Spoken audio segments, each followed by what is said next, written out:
Welcome to another episode of Wheel of Horror, the podcast where two best friends spin a wheel every day leading up to Halloween. It chooses the horror movie and they discuss it. Today we're talking about 2014's Creep, which was directed by Patrick Brice. I'm your co-host Alec. I'm Eric. And this is probably the shortest movie I think we've ever done, ever. Aside from and this wasn't even short, we did 3 Are You Afraid of the Dark episodes. So this is definitely the shortest thing we've ever done, I think. Shortest feature, probably. For sure. It's an hour and 17 minutes. That's very short. I like it. Doesn't waste your time, It's like, hey, No. we're here, we're making a movie, boom, boom, boom, boom, you're out. It's You quick. didn't even finish your popcorn. You didn't finish your popcorn. I mean, if this was the Alamo Drafthouse and I was in theaters, I don't think I would have. They'd be serving food still. Yeah, exactly. This is your first time seeing it, right? Oh, yeah. First time. You never heard of it? Never heard of it. Okay. All right. So let's just. I want to ask you a couple of things then. So, do you know anything about the Duplass brothers? No. Okay. So they're like it's the guy that plays Joseph. Yeah, I know. He's from the morning show, and I actually just saw a rerun of Celebrity Wheel of Fortune the other night, and he was on it, and I was like, oh my god, that's the guy from the morning show. And then I started this, I was like, oh my god, this is the guy from the morning show and from Celebrity Wheel of Fortune that I watched last night. So it's like weird Universal thing going on. The universe, I mean. Well, him and his brother are like this filmmaking duo, and I really like what they do, man. They've got this show on HBO called Room 104, and it's kind of like The Twilight Zone, but imagine The Twilight Zone only took place in one room. So it's a room in a hotel where every episode has completely different cast, completely different thing happens, but it all takes place in this one hotel room. So, it could be 1960, 2020, man, woman, there's so many different variations, but they did it for 3 seasons, dude. It's a cool show. It's called Room 10 what? 104, I think. Pretty sure that's it. Cool. Yeah, it's actually pretty cool. And it was, I've never heard of a show like that where they're like, we're going to do the entire series in one room. Yeah. So, it's kind of cool. I do like, I think his name is Mark Duplass, the guy who played Joseph. If that's his name. Yeah. Sorry. No, I mean, I do like him. He's so versatile. In morning show, he's a totally different character. This, was insane. This was nuts. That guy, it freaked me out, this movie. Yeah, dude. I mean, he's definitely a creep. So uncomfortable, this guy. Well, why don't let's just go through the movie a little bit here, because I feel like this is going to be a shorter episode just because of how short the movie is. So, we're talking about the Duplass brothers and all that shit, but why don't you give a synopsis of the film? So, creepy crawlers? Yeah. It's like that. The toy? Creepy crawlers. It's not like that at all. No, it's not like that. So, this guy Joseph, he's sick with, I think, a brain tumor. He has an unborn child, and he wants to leave him this video memorial thing because he thinks he's going to die in 3 months, and his daughter or son, who he calls Buddy, will get to watch this video someday. So he hires Aaron to come do the video, and it just very odd. He scares him off the bat, and weirder things start happening where it's like, okay, I feel uncomfortable. But you get the sense that Aaron needs the money, and I'm sure this paid pretty well because the guy's dying. He doesn't give a shit about money, I'm sure. And it gets weirder and weirder, and it just unfolds into this ending, which is insane. But he becomes this stalker / psychopath / pathological liar, and he kind of gets off on doing this stuff to people. It seems like he's crazy.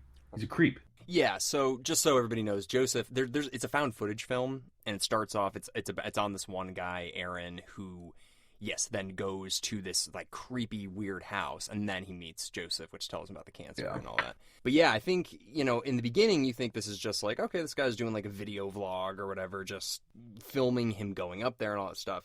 We find out at the end that this is actually a compilation that was put together by Joseph. So we're watching something put together posthumous. Is that what you say when somebody's dead? Postmortem. And so after Aaron was already dead. And this was put together after Aaron was dead. So quite a question about that. So Joseph made this compilation. He edited it, it seems like, on that DVD. Because we've seen him do and burn DVDs. Does Joseph film him sometimes? I know he films him when he's sleeping at one point. Does he get the camera? Is it the same camera the whole time? Or is there another camera that Joseph uses? I think that it's mostly what Aaron's using, but I mean, he could do whatever he wants. This is for him. It's not like, Yeah. So, Yeah. but yeah, it's just like, it's very uncomfortable, like Joseph, Mark Duplass's character, like, when was the first red flag for you? I mean, I don't remember there was a couple before this, but the tubby time thing, I was like, okay, this guy has serious issues, and I kind of want to get out of it because I don't think I'm the right person for this. This should be a family member. I would recommend, like, hey, listen, this isn't my style of art. I don't do this, so I'm gonna have to step away and kindly just leave. But I say I recommend, if you're gonna do this, you have to do this with your family or someone. Doing it with a stranger is not gonna be intimate. It's not gonna be meaningful. Phones today, but whatever. This was 2014. 12. I mean, maybe you couldn't edit it on your phone at the time, but I mean, I would find a way to back out after that tubby time scene. I'd be like, this isn't right. I mean, it's like constant red flags. Like, the tubby time is definitely the first thing where you're like, okay. There's definitely other things he does at the start, which, like, walking up the stairs and, like, he scares them or does something. It's okay, this guy's a little off-putting, but... He also hugs him, which is, like, that's fine, but, like... He scares him when he first shows up. And it's kind of like, you're with this guy and it's like, oh, he's going through a lot. He's going through a lot because he's dying. He has an unborn child on the way, and you kind of have that sympathy about it. Right. But at the same time, I think I would back out the tubby time thing because it's just like, this is wrong for me to film a guy in a bathtub pretending to give his unborn child a bath. I don't feel right being the videographer for that. Yeah, the bath thing obviously is weird, but I think the thing that, like you're right, like, it's like, oh, he's gonna die, like, his kid, he's doing this for his kid, like, so you can kind of sit there and be like, all right, like, fuck, I wouldn't do this if this wasn't the case, but I'm gonna do it because this guy's saying these things. But, I mean, once the guy, like, is like, I could kill myself right now, and, like, puts his head underwater and stuff like that, and, like, pretends to do that, like, that's when you're like, all right. I would pretend someone's giving me a call, and I'd call the authorities, and he'd probably end up in a 5150. This is like, I'm pretty sure this guy has a death wish, and he's dying, but he has a death wish, and I don't know, I feel very, very uncomfortable, and almost like a morality thing, like, I should tell someone that this guy's, like, probably going to film himself killing himself. I know, yeah. I mean, there's so many chances where you could get out, but let's say, because they do allude that Aaron is not financially doing well, so, like, $1,000 for 8 hours of work is pretty damn good. So it's like, all right, well, I'm stuck in this situation, but I think they needed to make that more evident, just be like, he's like, I'm about to lose my apartment sort of thing. Yeah, and like what I just said, Joseph is very good at coming up with the next answer. So if I was to, like, you got to have your family film you or something more intimate, he could be like, I literally have no one else and I can't put my wife through filming me doing this. Yeah. Like, he would have that answer. That's how messed up he is. Well, think about it. I mean, how many times has he done this? We see at the end there's like 30 videotapes. So, like, he's done this quite a few times to quite a few people. So, yeah, apparently this is his favorite because of, like, how nice Aaron is. And it's, like, so fucked up because at the end he's like, no matter what I did, no matter what I said, you didn't go away. And it's like, damn. But so did all the other people, unless they did go away and then he would just kill them. Well, I've seen the sequel, it is a sequel, it's not a prequel, and it's a lot different than you'd think, actually, and it's actually very good. Before we get into that, I just want to ask you, did you like this movie? I did. You did? I did. Yeah. Really, really good indie film, right? Yeah, no, I liked it a lot. I mean, obviously didn't hate it. The ending was like, ugh, like, it did give me shivers down my spine because, like, that's just, you're watching it and you're facing forward, and, like, it's a cool idea where you're watching a TV and you see someone also looking forward and that happens to them, where you get that sense like someone could be behind me, but I need to watch this. Yeah. And it's a genius ending to a horror film. And it's terrifying because you want to look behind you for a second. I think I might have like looked behind me real quick while that was happening. Well, just in case, I mean, I'm sure if anybody's listening to this, they've seen it. But basically, the final straw is Aaron goes to this lake and he sits on a bench and he's just waiting for Joseph to meet him there.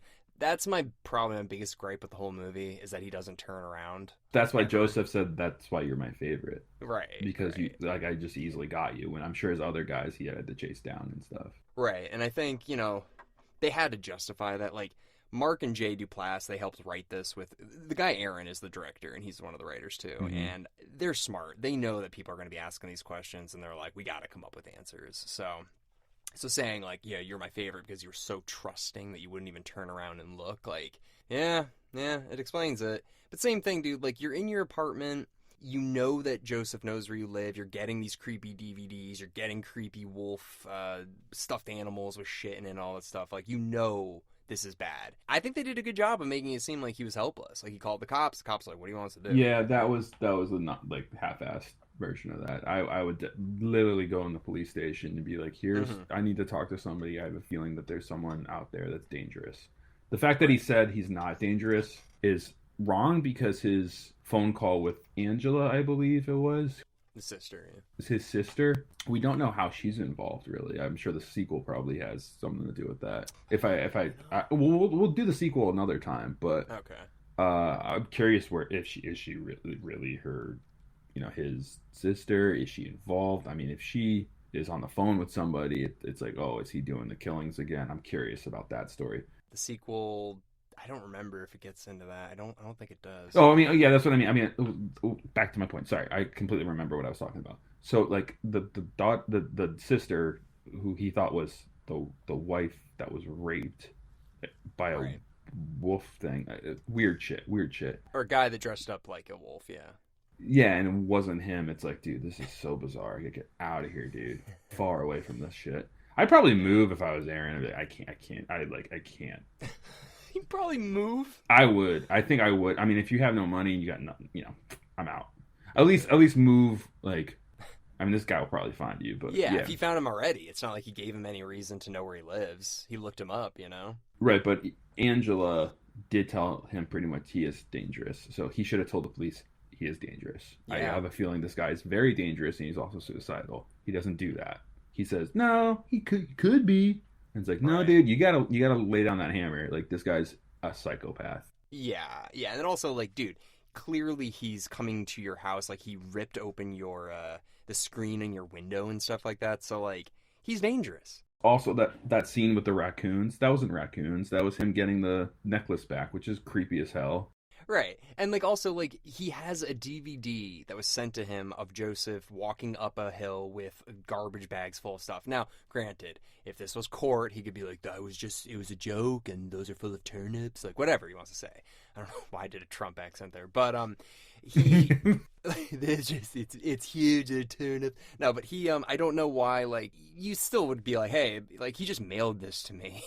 It's a little weird, right? And you also have the footage, I'm assuming, of him standing in front of the door in the peach fuzz fucking mask and not letting him leave, right? Yeah. So show that to the cops. What are we doing here? Yeah, I mean, it's very tricky because he doesn't really break the law until the end, which is messed up to think about. He doesn't. I mean, aside from stalking and all that stuff, he can't really prove anything because there's no return address. So Joseph, I think, would walk free if anything happened, persecution wise. Yeah, I don't think there was ring cams in 2012. I'm trying to think. Yeah. Yeah, because, like, I don't know what you would do aside from go get a gun. But this guy lives in L.A., and where it was filmed is called Crestline, California, so it's like 2 hours east of L.A. So, I don't know, man. I mean, it's hard to get a gun here, especially that quick. And then was he going to get, like, a machete and, like, hope for the best? I don't know what else. I mean, what else could he really do? He's no money. I mean, he had the knife that was mailed to him. That's what it looked like. That's all he had. Dude, you're not prepared. Yeah. Yeah, so this movie does a good job of making you feel helpless. Like, you can relate to Aaron, and you're just like, ugh. Well, you realize that Aaron is a good guy. He's sympathetic. Yeah. But it makes you feel bad where it's just like strangers, you want to help them. Right. Even though he's getting paid to do a job, you still have that, like, dude, this guy. And there's a job, like, there's a work ethic behind that one, too. It's like, I want to do a good job, too. Like, I was paid for this. I don't want to return the money. Yeah. There's just too many red flags, I mean, from the start. But, like, when he gets into the wolf story, the peach fuzz story, the lies started to roll out. And also, they go to a pancake place, and he's lying about the pancake place. It's like, you're lying about the pancakes now, too, dude. Like, it's, so this guy clearly is traveling, I think, too. Because he knows places to go, but he's never been there. Yeah, I would assume he's just renting things online. I don't even think Airbnb was out at this point, so he's probably just finding local listings on, like, Craigslist or whatever, renting it from there, and then because Aaron says that he's like, I found it's like a rental. I found it online. Yeah. So Was he masturbating to the video at the end of the movie? I got that sense for a second, like he was getting off to Aaron dying and